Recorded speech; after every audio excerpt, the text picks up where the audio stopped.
Na sliki so 3 sistemi škripcev. Vse uteži so sprva na tleh, vrvice pa napete. Konce vseh 4 vrvic potegnemo za 70 cm. Katera izmed uteži je še vedno najbližje tlom? Je to utež A, utež B, utež C ali vse uteži so na enaki višini?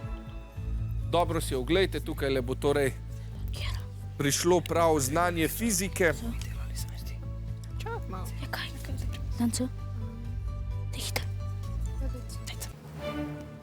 Ekipi menita, da utež C. No, potežkajmo vaše odgovore. Dvigalo. Vsi ga poznamo. Ampak, a ga zares?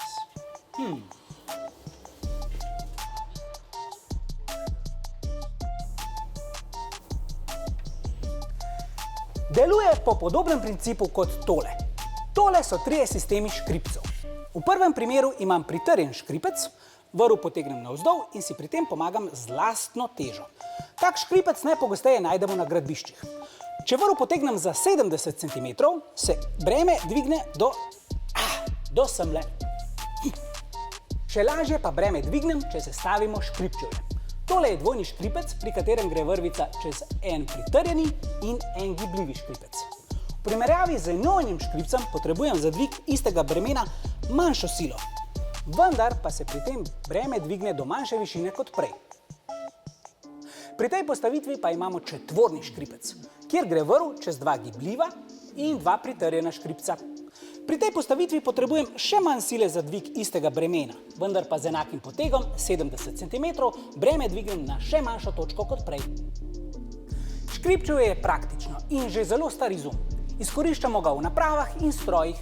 Žerjav je na primer gradbeni stroj, ki ga uporabljajo za vleko in dvigovanje težkih bremen. Najdemo ga na gradbišču, v pristaniščih in v gozdu, pa tudi kje drugje. In še nekje je škripčevje nujno potrebno. Pri dvigalih seveda. Dvigalo deluje na osnovi pritrjenega škripca, ki je nameščen v strojnici in ga poganja elektromotor. Jaz se bom zdaj z njim spustil, pri čemer pa upam, da se je vaš rezultat dvignil za 5 točk.